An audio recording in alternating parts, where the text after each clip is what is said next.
Hello guys, welcome back to my channel.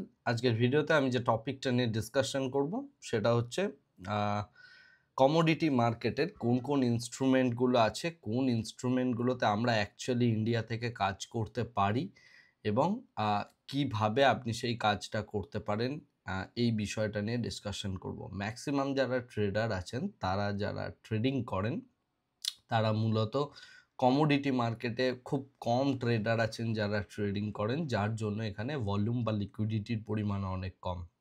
But যদি আপনি international মার্কেটকে ধরে ট্রেড করেন, তাহলে এটা অনেকটা আপনার ওই যেভাবে আমরা শেয়ার ট্রেড করি বা ইকুইটি ট্রেড করি বা ফিউচার অপশন ট্রেড করি, তার থেকে কমোডিটি মার্কেট কিন্তু সম্পূর্ণভাবে আলাদা। সম্পূর্ণভাবে আলাদা মানে হচ্ছে সম্পূর্ণভাবেই আলাদা। এই যে কন্ট্রাক্টগুলো হয়, এগুলো প্রত্যেকটা হচ্ছে ফিউচার কন্ট্রাক্ট। তো আপনাকে ফিউচার কন্ট্রাক্ট ধরে কাজ করতে হবে। কমোডিটি মার্কেটের যেটা বিশেষত্ব সেটা হচ্ছে যে আপনি যখন ফিউচার কন্ট্রাক্ট ধরে কাজ করবেন, যদি আপনি যে কন্ট্রাক্টটাতে কাজ করছেন, সে ফর এক্সাম্পল আপনি গোল্ড নিয়ে কাজ করছেন, এক্সপায়ারি যে ডেটটা আছে, যে কোনো ফিউচার কন্ট্রাক্টের একটা এক্সপায়ারি ডেট হয়। তো এক্সপায়ারি যদি হয়ে যায় কন্ট্রাক্টের, তাহলে কিন্তু আপনাকে ডেলিভারি নিতে হবে, রাইট? সুতরাং এটা কিন্তু ক্যাশ সেটেলড হয় না, কমোডিটি পুরোপুরি ডেলিভারি সেটেলড হয়ে থাকে। তো এটা হচ্ছে কিন্তু মানে সম্পূর্ণভাবে আলাদা নিফটি ব্যাঙ্ক নিফটি ট্রেডিংয়ের থেকে ফিউচার পার্সপেক্টিভ। বাট আমার শেয়ারের ক্ষেত্রে যে জিনিসটা হয়, তার ক্ষেত্রেও ডেলিভারি নিতে হয়। তো এখন সাপোজ মনে করুন আপনি অয়েলের একটা ট্রেড নিয়েছেন, তো কন্ট্রাক্ট এক্সপায়ার করে গেছে, আপনি স্কোয়ার অফ করেননি আপনার পজিশন, আপনাকে কিন্তু বাড়িতে অয়েলের সাপ্লাই দেওয়া হবে, রাইট? সুতরাং সেই কারণে বাড়িতে বলতে এক্স্যাক্ট বাড়িতে নয়, ওদের যে ওয়্যার হাউস আছে সেখান থেকে নেওয়ার অনেক ব্যবস্থাপনা আছে। কারণ আমি যে লাস্ট যে ভিডিওটা বানিয়েছিলাম সেখানে আমি অলরেডি এক্সাম্পল দিয়েছিলাম যে এখানে কারা ট্রেড করে। ইন্ডিয়ান অয়েল ট্রেড করতে পারে, রিলায়েন্স ট্রেড করতে পারে অয়েলের ক্ষেত্রে, রাইট? তো বিষয় বা গল্প যেটা, সেটা হচ্ছে এখানে কিন্তু আপনাকে কন্ট্রাক্ট ডেটটা দেখে নেওয়া উচিত যে কন্ট্রাক্ট কবে এক্সপায়ার হচ্ছে, আর সেই অনুযায়ী আপনার ট্রেডটাকে করা উচিত। ওকে, যদি আপনি দেখেন যে খুব আর্লি স্টেজে কন্ট্রাক্টের এক্সপায়ার ডেট আছে, তাহলে আপনি নেক্সট কন্ট্রাক্ট নিন। ওকে, যারা ফিউচারে কাজ করেন না, তারা আমার এই কথাগুলো হয়তো বুঝতে পারবেন না, কারণ এটা শেয়ারের মতো নয়, এটা পুরো ফিউচার কন্ট্রাক্ট বেস। ওকে, যাই হোক, আমি এখন আমার কম্পিউটার স্ক্রিনে যাচ্ছি। কম্পিউটার স্ক্রিনে গিয়ে এটা হচ্ছে জিরোদার কনসোল। তো এরকম বিষয় এটা নয় যে আপনি শুধুমাত্র জিরোদা থেকেই পুরো জিনিসটা দেখবেন বা আর কোথা থেকে দেখতে পাবেন না, বিষয়টা সেটা নয়। আপনি এটা যে কোনো ব্রোকারের থেকেই দেখতে পারেন। যে কোনো ব্রোকারের মানে সিচুয়েশন যদি আপনি দেখেন, সেখানে আপনি যে কোনো ব্রোকারের টার্মিনালের মধ্যে আপনি কমোডিটি মোরালেস পেয়ে যাবেন। আমি প্রথমে কন্ট্রাক্টগুলোকে একটু ভিজিট করছি এবং বলছি কোন কন্ট্রাক্টটা কী করে। তো প্রথম যে কন্ট্রাক্ট আছে সেটা হচ্ছে গোল্ডের আগস্ট কন্ট্রাক্ট। গোল্ডের ক্ষেত্রে আমরা ৩ ধরনের কন্ট্রাক্ট পেয়ে থাকি। একটা হচ্ছে গোল্ড, একটা হচ্ছে গোল্ড গিনি, আর একটা হচ্ছে গোল্ড মিনি। তো এখন গোল্ডের যদি আমি একটা কন্ট্রাক্ট দেখি, সেটা বাই করতে যাই, এই কন্ট্রাক্টটা বাই করতে, একটা সিঙ্গেল কন্ট্রাক্ট বাই করতে আমার ৮ লক্ষ টাকার মতো প্রাইস পড়বে, রাইট? আচ্ছা, যদি গোল্ড গিনি দেখি, এর প্রাইসটা অনেকটা কম, এটা ৫,০০০ টাকার একটা কন্ট্রাক্ট। ওকে, আর যদি আমরা গোল্ড মিনি দেখি, তাহলে সেক্ষেত্রে ৭৪,০০০ টাকা কন্ট্রাক্ট। ওকে, তো এখন যেরকম আপনার ক্যাপিটাল থাকবে সেই অনুযায়ী আপনি এখানে কন্ট্রাক্ট চুজ করবেন, রাইট? তো যদি আমরা গোল্ডের ক্ষেত্রে দেখি, গোল্ডের নর্মাল যে গোল্ড, তার ক্ষেত্রে দেখুন, আপনি যদি লিকুইডিটি দেখেন, ৫ মিনিটে মাত্র ৪টে, ১০টা, ১২টা এরকম কন্ট্রাক্ট যাচ্ছে, মানে কেনাবেচা হচ্ছে। বাট গিনির ক্ষেত্রে এই কন্ট্রাক্টের পরিমাণটা খুব একটা যে বেশি সেটা নয়, মাত্র ২৯টা, ৩০টা এরকম ৫ মিনিটের মধ্যে কন্ট্রাক্ট আমরা দেখতে পাচ্ছি, রাইট? আর গোল্ড যদি আমরা মিনি কন্ট্রাক্ট দেখি, যেটার ভ্যালু হচ্ছে ৭৪ টাকা, সেটার ক্ষেত্রে মোটামুটি ৫০টা, ১০০টা করে কন্ট্রাক্ট ট্রেড হচ্ছে ৫ মিনিট সময় ধরে। সুতরাং বুঝতেই পাচ্ছেন যে এখানে লিকুইডিটির পরিমাণটা কতটা কম। তার কারণ হচ্ছে অনেক ট্রেডার আছেন যারা এগুলো ট্রেড করেন না, মাত্র হেজিং পারপাসে কয়েকজন মাত্র ট্রেড করেন। সুতরাং এটা খুব পিসফুল ট্রেডিং সিস্টেম, বাট আপনাকে জেনে বুঝে রাইট মেথড ফলো করে করতে হবে, নাহলে যে কোনো ধরনের ট্রেডিংই কিন্তু রিস্কি ট্রেডিং।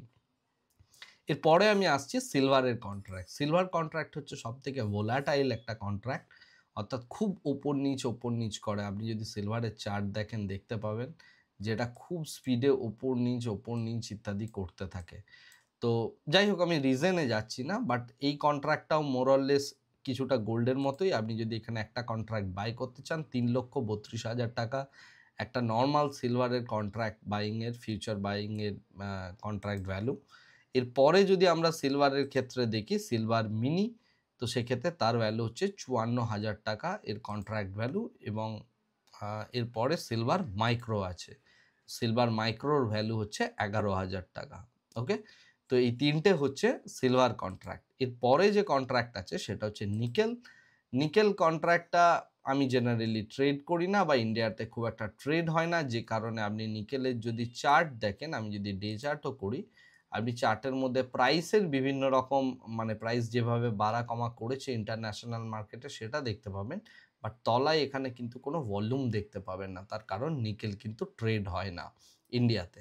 তো সেই কারণে নিকেল কন্ট্রাক্টটাকে আমি ডিলিট করে দিচ্ছি, যার জন্য আমি লাস্ট ডে যখন এটা বলেছিলাম নিকেল কন্ট্রাক্ট বলতে গিয়ে একটু হেজিটেশন করেছিলাম, এবং নিকেলের ক্ষেত্রে আমি স্টিলের সাথে গুলি ফেলেছিলাম এবং সেই জন্য নিকেলকে একটু মিশ্র ধাতু বলে ফেলেছিলাম। Sorry for that.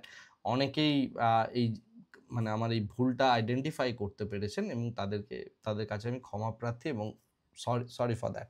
এনিওয়ে, তো নিকেল কন্ট্রাক্টটা হচ্ছে অনেকটা এইরকম।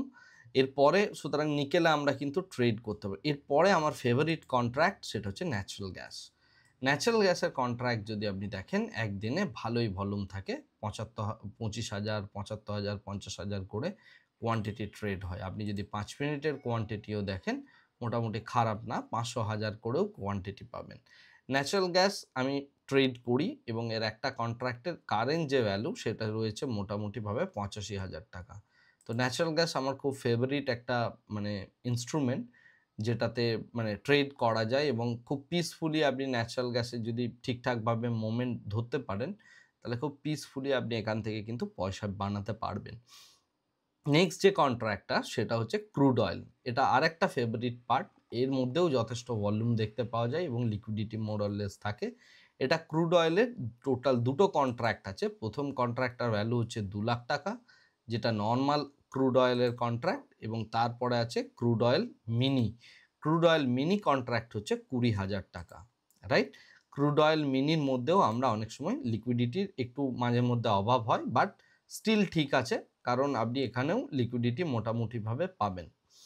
তো এই হচ্ছে ক্রুড অয়েলের কন্ট্রাক্ট। এরপরে হচ্ছে আমি কপারের কন্ট্রাক্টে যাচ্ছি। কপারের কন্ট্রাক্ট যদি আপনি দেখেন, কপারও অনেকটা ভোলাটাইল একটা ইনস্ট্রুমেন্ট। কপারকে এই কারণে ডক্টরস কপার বলা হয়। কেন ডক্টরস কপার বলা হয়, কী কারণে, সেটা আমি পরে আবার ডিসকাশন করব। তো যাই হোক, কপারের যে কন্ট্রাক্টটা রয়েছে এটাকেও আপনি ট্রেড করতে পারেন। কপারের একটা কন্ট্রাক্টের ভ্যালু অনেক বেশি, ১,৮৭,০০০ টাকার মতো ভ্যালু। কোনো মিনি কন্ট্রাক্ট নেই। এরপরে যে কন্ট্রাক্টটা রয়েছে সেটা হচ্ছে অ্যালুমিনিয়াম। অ্যালুমিনিয়ামের যে কন্ট্রাক্ট তার মধ্যেও আপনি এখানে লিকুইডিটি পাবেন, বাট সব মাসে অ্যালুমিনিয়াম কন্ট্রাক্টে লিকুইডিটি থাকে না সমানভাবে। তো সেক্ষেত্রে আমরা অ্যালুমিনিয়াম কন্ট্রাক্ট যদি দেখি এটাও ২৩,০০০ টাকা। তো এই হচ্ছে টোটাল মেটাল এবং মানে কমোডিটি সেগমেন্ট যেগুলোতে আমরা মোর অর লেস ট্রেড করতে পারি। এর মধ্যে গোল্ড, সিলভার এই দুটোকে বলা হয় প্রিসিয়াস ধাতু বা প্রিসিয়াস এলিমেন্ট। তার কারণ হচ্ছে গোল্ড জেনারেলি ইউজ করা হয় হেজিং পারপাস, সিলভারের যদিও কিছুটা ইন্ডাস্ট্রিয়াল ভ্যালু আছে, কারণ আমরা প্রচুর ইন্ডাস্ট্রিতে সিলভারকে ইউজ হতে দেখেছি, রাইট? এছাড়া যে সমস্ত ইনস্ট্রুমেন্টগুলো রয়েছে মূলত ন্যাচারাল গ্যাস এবং ক্রুড অয়েল, ন্যাচারাল গ্যাস এবং ক্রুড এই দুটো কিন্তু এনার্জি হিসাবেই পরিচিত, এবং সেই কারণে এনার্জি প্রাইসের ফ্ল্যাকচুয়েশনের সাথে সাথে ন্যাচারাল গ্যাস এবং ক্রুড অয়েলের প্রাইস ফ্ল্যাকচুয়েশনস আমরা দেখতে পাই। ওকে, এ প্রচুর ফ্যাক্টর আছে প্রাইসের আপ ডাউন হওয়ার জন্য। এটা কেবলমাত্র টেকনিক্যাল করলে কখনোই আপনি মানে এই যে কমোডিটি ট্রেডিং আছে সেখান থেকে কিন্তু পয়সা বানাতে পারবেন না। এই জন্য আপনাকে ফান্ডামেন্টালস খুব ভালোভাবে জানতে হবে ফান্ডামেন্টালি কি হচ্ছে, রাইট? এরপরে আসছি আমি কপার অ্যান্ড অ্যালুমিনিয়াম। এই দুটোই কেবলমাত্র মেটাল আছে, যে মেটাল দুটোতে আপনি কাজ করতে পারেন। নিকেলের মধ্যে লিকুইডিটি আমরা পাই না, যে কারণে নিকেলে আমরা কাজ করতে পারবো না। বাট জেনারেলি ইন জেনারেল আমার কথা যদি বলেন বা আমার অ্যাডভাইস যদি আপনি শুনে চলেন, আপনি এই natural gas, crude oil, gold and silver আমি স্টিল অ্যাভয়েড করতে বলবো, বা গোল্ড, ন্যাচারাল গ্যাস এবং ক্রুড অয়েল, এই 3টে ইনস্ট্রুমেন্টকে নিয়ে আপনি কাজ করতে পারেন। মিনি কন্ট্রাক্টে কাজ করুন বা গোল্ডের ক্ষেত্রে গিনিতে কাজ করুন, যেখানে কন্ট্রাক্ট ভ্যালু অনেক কম, বাট আপনাকে এর ফান্ডামেন্টালসগুলো জানতে হবে এবং আরও ডিটেলসে পড়াশোনা করতে হবে। যাই হোক, আজকে আমি জাস্ট ইনস্ট্রুমেন্টগুলোর কথা বললাম, কোন কোন ইনস্ট্রুমেন্টে আপনি কাজ করতে পারেন। শেয়ারের ক্ষেত্রে যেমন 5,000 10,000 শেয়ার আছে, এক্ষেত্রে আপনার লিস্টটা অনেক ছোট, এবং যেহেতু লিস্টটা ছোট সেহেতু এখানে কাজ করে আপনার মানে অত বেশি মানে যে শেয়ারের ক্ষেত্রে যে জিনিসটা হয়, কোন শেয়ারটা নেব, কখন নেব, কি করব না করব, টেকনিক্যালস ফলো করে না, অনেক সময় ভেঙে যায়, বিভিন্ন রকম সিচুয়েশনস তৈরি হয়। বাট কমোডিটির ক্ষেত্রে বিষয়টা সেটা হয় না। কমোডিটি একটা সাইকেলে চলে। বিজনেস সাইকেলের সাথে সাথে আপনি কমোডিটিকে বিভিন্ন রকম সাইকেলে দেখতে পাবেন। আমি জাস্ট একটা এক্সাম্পল দিচ্ছি। এর মধ্যে কিন্তু খুব যথেষ্ট ট্রেন্ডে চলে কমোডিটি অ্যাকচুয়ালি। তো আমি যদি ডে চার্ট ওপেন করি, আপনি যদি ন্যাচারাল গ্যাস দেখেন, তাহলে দেখতেই পাচ্ছেন ন্যাচারাল গ্যাস একটা ডাউন ট্রেন্ডে আছে। তো ডাউন ট্রেন্ডে যখন ন্যাচারাল গ্যাস আছে, তখন দেখুন ও ডাউন ট্রেন্ডটা দীর্ঘদিন ধরে মানে এখানে কন্টিনিউ করছে, রাইট? আপ ট্রেন্ডে যখন যায়, দীর্ঘদিন ধরে কন্টিনিউ করে। যখন রিট্রেসমেন্ট হয়, দীর্ঘদিন ধরে রিট্রেসমেন্ট হয়। এগুলো অনেকে বুঝতে পারেন না এবং যেখানে খুশি যা খুশি ট্রেড নিয়ে নেন। যে কোনো ট্রেডিং সিস্টেমের ক্ষেত্রে ট্রেন্ড জানাটা খুব ইম্পর্টেন্ট, রাইট? যদি আপনি ট্রেন্ডে কাজ করতে পারেন, তাহলে আপনি অনেকটাই মানে প্রবলেম শর্ট আউট করে ফেলতে পারবেন, রাইট? যাই হোক, আপনি যদি ক্রুড অয়েলের ক্ষেত্রেও দেখেন, ক্রুড অয়েলও তাই। দেখুন, যখন ট্রেন্ডে চলে তখন সেটা অনেকগুলো দিন ধরে ট্রেন্ডেই চলে। হঠাৎ করে ট্রেন্ড রিভার্সাল এখানে কিন্তু সচরাচর দেখা যায় না, ওকে? আর বড় গ্যাপ আপ, বড় গ্যাপ ডাউন ডেফিনেটলি হয়, হয় না তা নয়, বাট সেটা খুব হঠাৎ করে যে হবে সেটা নয়। তার কারণ হচ্ছে এগুলো হচ্ছে ডিম্যান্ড অ্যান্ড সাপ্লাইয়ের ওপর নির্ভর করে। মার্কেটের ডিম্যান্ড এবং সাপ্লাই কোনো একটা পার্টিকুলার এলিমেন্টের ক্ষেত্রে আপনি যদি ভাবেন, সেক্ষেত্রে কিন্তু হঠাৎ করে চেঞ্জ হয়ে যায় না, একদিনে 1 ঘন্টায় চেঞ্জ হয়ে যায় না, রাইট? এবং যেহেতু ইন্টারন্যাশনালি ট্রেড হচ্ছে, ম্যানিপুলেশন করাটা অনেক বেশি টাফ হয়ে দাঁড়ায়। যাই হোক, আমি আজকে জাস্ট ইনস্ট্রুমেন্টগুলো নিয়ে কথা বললাম। আমি এর পরে যে ভিডিওটা বানাবো, এখানে বিভিন্ন ইনস্ট্রুমেন্টের কি, কোথায় কি কাজ, কি না ইত্যাদি বিষয়ে ডিসকাশন করব, এবং তার সাথে সাথে আমি একটা স্ট্র্যাটেজি দেওয়ারও চেষ্টা করব, যেটাকে অ্যাপ্লাই করে আপনি ট্রেড করতে পারবেন। যাই হোক, আজকের ভিডিওটা আমি এখানেই শেষ করছি। দেখা হবে আমাদের নেক্সট ভিডিওতে। Thank you very much. Bye bye. Tata.